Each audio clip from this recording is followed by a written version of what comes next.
Good morning, dear students of class 9. Today we will begin with a new unit and a new chapter. Unit number 4, Diversity in Living Organisms, and chapter number 9, Economic Importance of Bacteria and Fungi. Okay, so mainly in the new reduced syllabus, chapter number 8, 5 kingdom classification has been removed. So we have to go with the chapter number 9, Economic Importance of Bacteria and Fungi. Clear? So we are dealing with the unit number 4, Diversity in Living Organisms, with the chapter number 9, Economic Importance of Bacteria and Fungi or Fungi. Alright, so what do you mean by bacteria actually? Because we are used to hear the word bacteria, viruses, even we have learned different types of diseases which have been caused by the bacteria, right? When we're talking about human health and diseases, which has been removed from the syllabus, right? But we have done or already covered those number of diseases which have been caused by the bacteria. Okay, so what do you mean by bacteria? Actually, bacteria are the primitive organisms. They are unicellular, which are made up of single cell. All right, which are also called the prokaryotes. All right, they are unicellular organisms which are called the prokaryotes. Primitive means the earliest form. Clear? They were unicellular, which were made up of single cells. And the most important thing is that these bacteria, they are without the nuclear membrane. Clear? It's also called they don't have a well-defined nucleus. Eukaryotes used to have a well-defined nucleus, meaning that the nucleus is covered by the nuclear membrane, and our genetic material, that is DNA, is within the nucleus. Clear? But in case of bacteria, in case of prokaryotes, a well-defined nucleus is not present. That means the nucleus is without the nuclear membrane. So therefore the genetic material in case of bacteria, alright, that is the single chromosomes, let's say, which usually present in the center of the cell. Clear? It will be free floating in the cytoplasm. In our case, it will be within the nucleus because it is enclosed by the nuclear membrane. But in bacteria, there is no nuclear membrane, so the genetic material will be freely floating in the cell cytoplasm. Clear? So therefore, we can say that in case of human being, all right, in our case, I'm giving examples. In case of human beings, in our body, our DNA is nicely packed within the nucleus. Clear? Well, it has to accommodate within the small nucleus. But in case of bacteria, since there is no nuclear membrane, right? So therefore, the genetic material in bacteria will be enclosed in a form known as nucleoid. Nucleoid. Nucleoid. Yeah, this is the brief information for you. Now there are several thousands known species of bacteria which occur in air, water, soil, food. Okay, and even inside the body of living organisms also. And in short, particular, we can say everywhere. In our body, there are hundreds and thousands of bacteria that occurs in the mouth, in the small intestine, in the skin also. Clear? And even there are few beneficial bacteria. All the bacteria are not harmful, but there are those bacteria which are beneficial also. Example, I can say E. coli. Okay, that will help in synthesis of certain vitamins in our body. Okay, they will prevent the growth of other bacteria also. So there are not only the beneficial, sorry, not only the harmful bacteria that cause different types of diseases, but there are beneficial bacteria also. Okay, now let's come back to the size of the bacteria. So when we consider the size of the bacteria, the average size will be around 2 micrometer long and 0.5 micrometer thick. So 1 micrometer means 1,000 of a millimeter. Shape wise, we have got four types of bacteria. Cocci or coccus, okay, the shape is spherical. Bacilli or bacillus, the shape is rod shaped. Spirilla, spiral or twisted bacteria. And Vibrio, the comma shaped bacteria. So remember this one. So based on this shape, so according to the shape, there are four types of bacteria. Cocci, shape is spherical. Then bacilli, the shape is rod shaped. Spirilla is twisted or spiral. Okay. Then vibrio, comma shaped bacteria. So these are the different types of bacteria according to their shape. Now, many bacteria, they occur in single. Okay, they live in singly means they occur in single. Others occur in pair, in double. Okay, like diplococci, or in long chain called streptococci, or in clusters called staphylococci. Now we'll see the diagram. So you can see over here. So this is the single bacteria called monococcus. Okay, when they occur in pair, diplococcus, they can occur in cluster called sarcina. Okay, or even they can occur in long chains called streptococcus. Okay, so these are the different types of bacteria. Okay, based on their occurrence, either in single, either double, or either in a group, or in a cluster, or in a chain. Okay, now next one we'll go with the structure of bacteria. All right, this is just the brief introduction of bacteria which you have to remember. All right, afterwards we'll go with the topic that is there in the syllabus.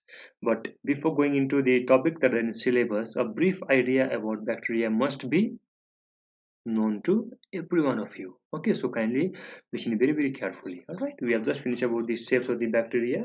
Now structures, when you consider the structure of the bacteria, it contains living substance protoplasm. So over here the structures is known as protoplasm. Okay, or the protoplast, which lies within the cell membrane. So you can see over here the cell membrane. Okay, so this entire structures over here is the protoplast or the protoplasm. Now lying within the cell membrane, we will find the protoplast, which is surrounded by the non-stiff cell wall. You can see the cell wall over here. So we have got the cell wall, then cell membrane, then we will find the protoplast. Okay. Now the cell wall is made up of peptidoglycan, a polymer of sugar and proteins. We can see. Okay, peptidoglycan means a polymer of sugar and proteins or amino acids. Now in case of bacteria, there is no well-defined nucleus that we know because there is no nuclear membrane. But chromatin material, that is DNA, is present in the central region. Okay, this is very important. So you can see over here the bacterial chromosome. So this intact part, let me make clear. So this part, the central structure, is the bacterial chromosome. Okay, there is no well-defined nucleus, there is no nuclear membrane, so these bacterial chromosomes are present in the center of the cell. Okay, then we'll find an extra chromosomal circular DNA molecule in bacteria also. One more time, extra circular chromosomal DNA. Okay, that extra circular chromosomal DNA except these bacterial chromosomes also. All right, we have got extra chromosomal circular DNA molecule in bacteria, which is called the plasmid. So it is the extra chromosomal circular DNA molecule present in bacteria. So in bacteria, we'll find the bacterial chromosome. Fine. Along with the bacterial chromosome, we'll also get plasmid. Clear? Okay, in higher class, you will learn that these plasmids are used in a technology called biotechnology for the formation of different types of substances, okay, like medicines, like vaccines, all those things. Clearly we learn in higher classes. So what I learned till now, we are dealing with the structure of bacteria. We learned that in bacteria there is no well-defined nucleus, right? So owing to that, the bacterial chromosomes are present in the central regions. Then we'll find the extra chromosomal circular DNA also, which is called the plasmids.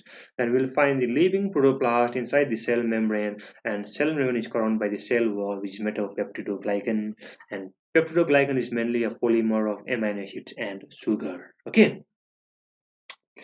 The cytoplasmic part contains vacuoles, granules, and in some cases chlorophyll as well. Chlorophyll in case of blue-green algae, also called cyanobacteria. Okay. Then in few cases, in certain bacteria, we will find the protective layer, also called the capsules. Then bacteria are able to move by the help of flagellum or flagella. Okay, they can move from one place to another place by the help of this flagella. Clear? Then nutritions, we have got heterotrophic mode of nutritions because they are not able to prepare their own food by themselves. So we have got heterotrophic mode of nutrition in bacteria. And under heterotrophic mode of nutrition, we have got two types, saprotrophic and parasitic. Saprotrophic bacteria means those that will obtain the nourishment, those that will obtain the food materials from the dead and decaying organisms.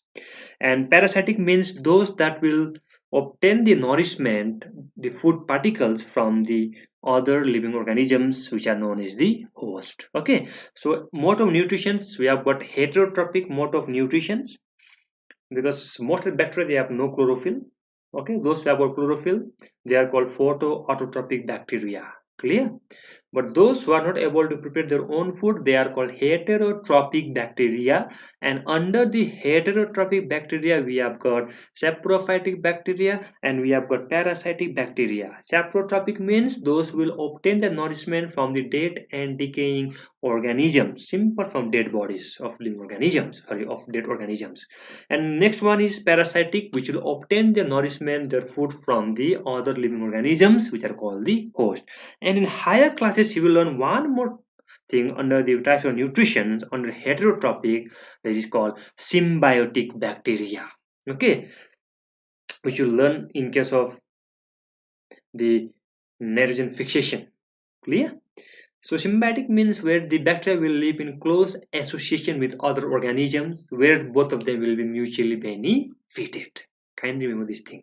Okay, now let's go into the respiration. So respirations will be aerobic, which will take place in the presence of oxygen, and anaerobic, where there is no need of oxygen. Okay, and this anaerobic bacteria will be killed if they are exposed to air. And similarly, aerobic bacteria, which will survive only in presence of oxygen. If oxygen supply will be cut, if there will be no oxygen, then those aerobic bacteria will also die. Okay, now let's come to reproduction. Reproduction in bacteria is asexual, is involves single parental. It takes place without the formation of gamete and without the fusion of gamete. So reproduction in bacteria is simply asexual, which takes place by means of fission. Fission means to break. Clear? So in this case, what I mean is that the circular DNA replicates. So you can see in the figure, this one is the circular DNA. Okay, the circular DNA replicates means it will form its own carbon copy. Alright, so the circular DNA will replicate. So you can see over here. So first copy and the second copy here. Okay, so original DNA you can see over here, and this original DNA will replicate to form the new copy of DNA. First, the circular DNA will replicate. Then the cell start constricting. Can you see over here the structures? Let me make it clear. So afterwards, what I mean is that the cell start constricting. Can you see over here? A furrow will develop at the center of the cell. The cell start constricting at the middle, dividing the cell into two. Okay, so this furrow or this constriction will start growing until and unless it will finally divide the parental cell into two daughter cells. Clear? So what is that? In reproduction fission, first of all, the circular DNA of bacteria, it will replicate. All right, it will form the copy DNA. Then at the center of the cell, a constriction will appear. That constriction will grow, will become more and more deep. Okay, until unless the parental cell will divide into the two daughter cells. So this is called fission in case of bacteria, which is a mode of asexual reproduction. Clear? Okay. Now we'll go into the topic. It's a very topic. We'll talk about the useful role of bacteria in medicines. All right. So now these things are there in syllabus. Clear? So now we'll go with the topic that are there in the syllabus. Okay. Now till now, whatever we have done is just for your basic knowledge regarding the bacteria. Okay, so this is the syllabus which we have to remember.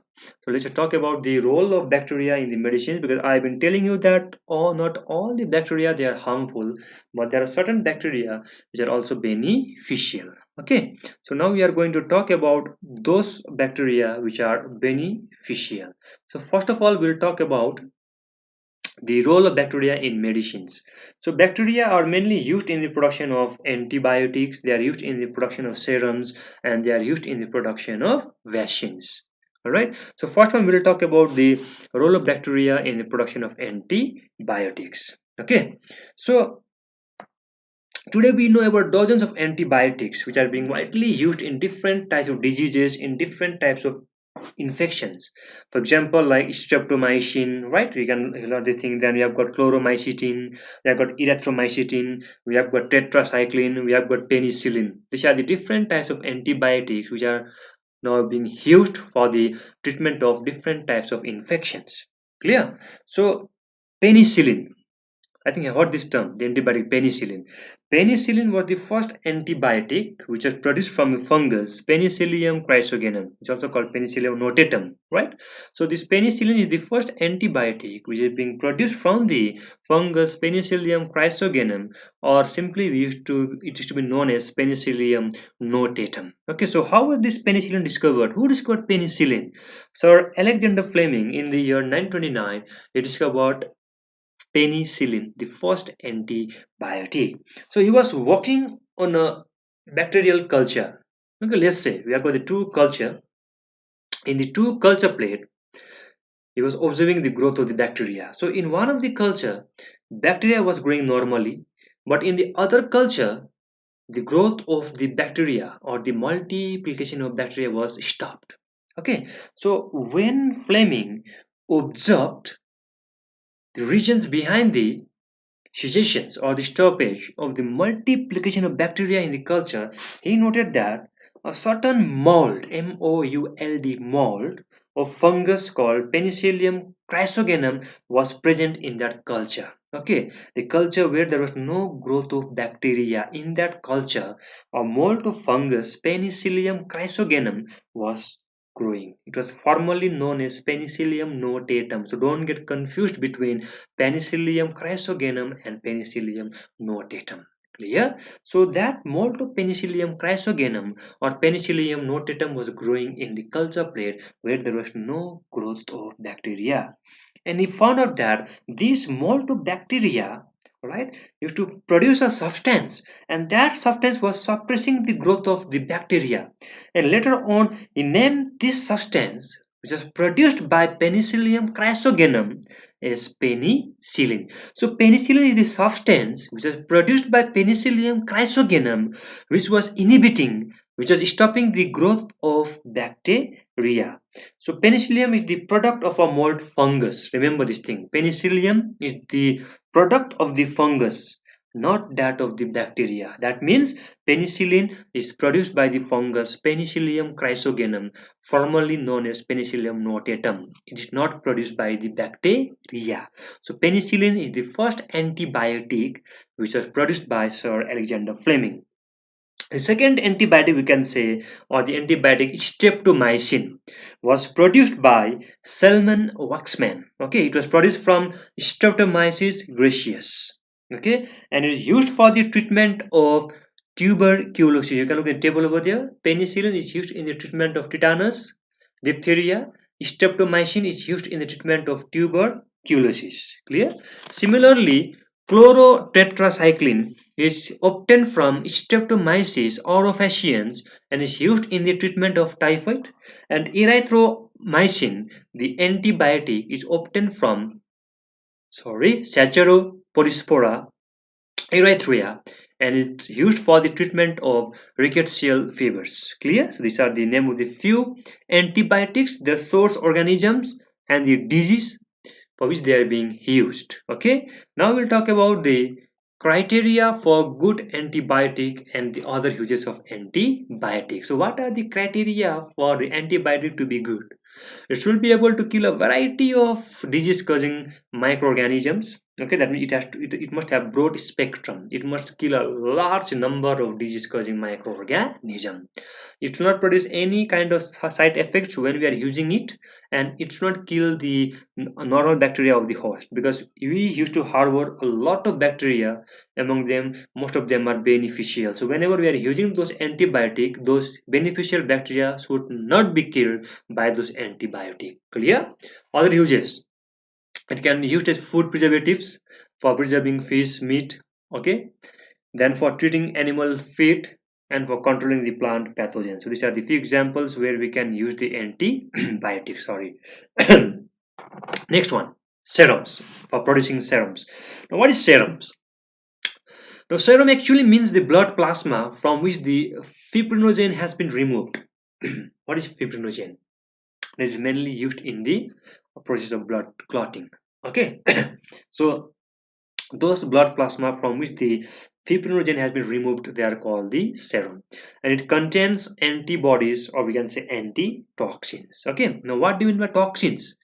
Toxins and antitoxins we have already learned in the chapter It's to Health, or Human Health and Diseases. So we are familiar with this topic. So toxins are the harmful poisonous substances or the chemical substances which are produced by the pathogenic organisms like bacteria, viruses. Okay, an antitoxin is a substance produced in the animal body which react with the poison produced by the invading germ. Antitoxin means they will work against the toxins. Clear? So all these things we have done already in the unit human diseases, right? It's to health also. So already you are familiar with this term. So I'm not going in details about toxins and antitoxins. So how can we prepare the serum? Sorry for that. For preparing serum, a small dose of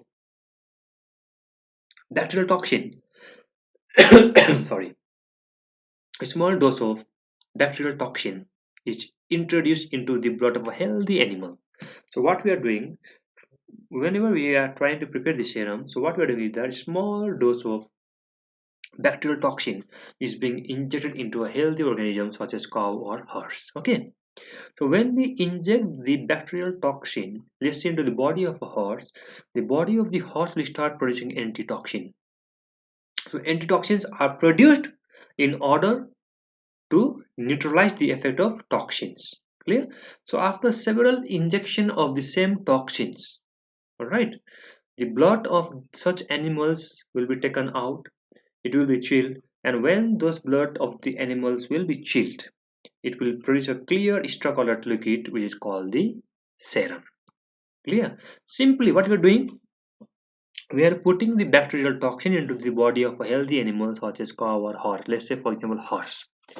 Now when we are putting the bacterial toxin into the body of the horse, within the body of the horse there will be formation of antitoxin. Antitoxin will work against the toxins produced by the bacteria. Okay, so whenever we are administering or several injection of toxins into the body of the horse, the body of the horse will develop antitoxins. Now from the body of the horse the blood will be taken out. Okay, that blood will be kept for chilling. On chilling, it produces a clear extra colored liquid which separates off from the blood clot. That extra colored liquid is known as the serum. Okay, even for the snake bite we used to take the serum or the anti-venom which are produced in the body of other animals like horse. The hot word anti-venom or anti-serum, this we have already discussed, right, when we were talking about immunity. Okay, so next one, genetic engineering.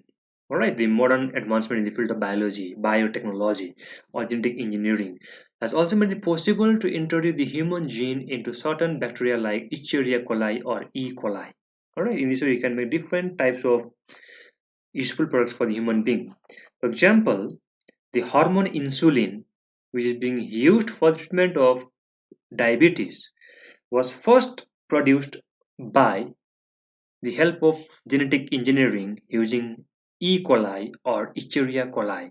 And the name of that insulin was known as inulin, Inulin, inulin. Okay, so hormone insulin was also being produced by the process of genetic engineering by using or by using the bacterium called Escherichia coli or E. coli.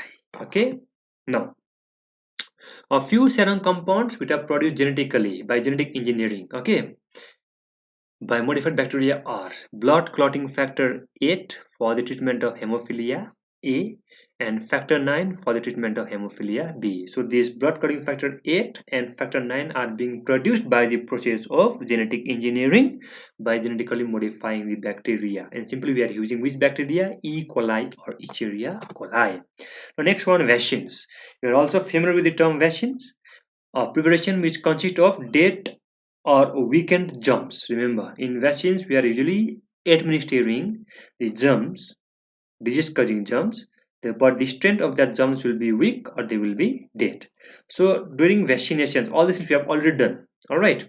So, vaccination means the introduction of weakened germs or the dead germs into the body of an organism for developing resistance to a particular disease. So whenever we are administering vaccine into the body of an organism, that is called vaccination.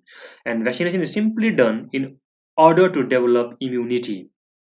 And the development of immunity for a particular disease is called immunization. So all these things we have already discussed. Okay, so vaccines are available for a variety of diseases such as cholera, typhoid, measles, okay, chickenpox. On injecting them into the body, the person gets the disease in mild form, and his body gets stimulated to produce antitoxins. Because whenever we are administering vaccine into the body, our body will produce the antibody against the toxins, or let's say against the pathogens that we are using during vaccines. Okay, this is just a brief revision for you because we have this already these things in the human health and disease chapter, in chapter immunity also. Okay, so it will be a brief revision for you. So during vaccination we are giving the vaccines into the body of an organism, or the body of the organism will start developing immunity against the vaccine that is administered. Okay, now the antitoxin provide immunity against any further attack of the particular disease. How? Because vaccination is simply not only given to produce the immunity for a short period of time. During vaccination, one of the most important cell will be produced, which is called memory cell, and that memory cell will recognize whether the pathogen or the microorganism that will cause a particular disease is entering the body for the first time or the second time. If the pathogen is entering the body for the second time, memory cell will recognize it and it will develop the antitoxins or the antibody against the said pathogen. Clear? So this is the most important principle of vaccination: development of memory cells. Clear? Now, two common vaccines obtained by growing bacteria are TAB vaccine for typhoid, where we use the killed bacteria, and BCG vaccines for tuberculosis, where we are using the living weakened bacteria. Okay, so today we have just simply discussed the use of bacteria in the production of medicine. In the next class, we will learn about the role of bacteria in agriculture. Okay, then we'll learn about the role of bacteria in industry also, and in the production of household products. Clear? So this much for today. See you in next class. Thank you.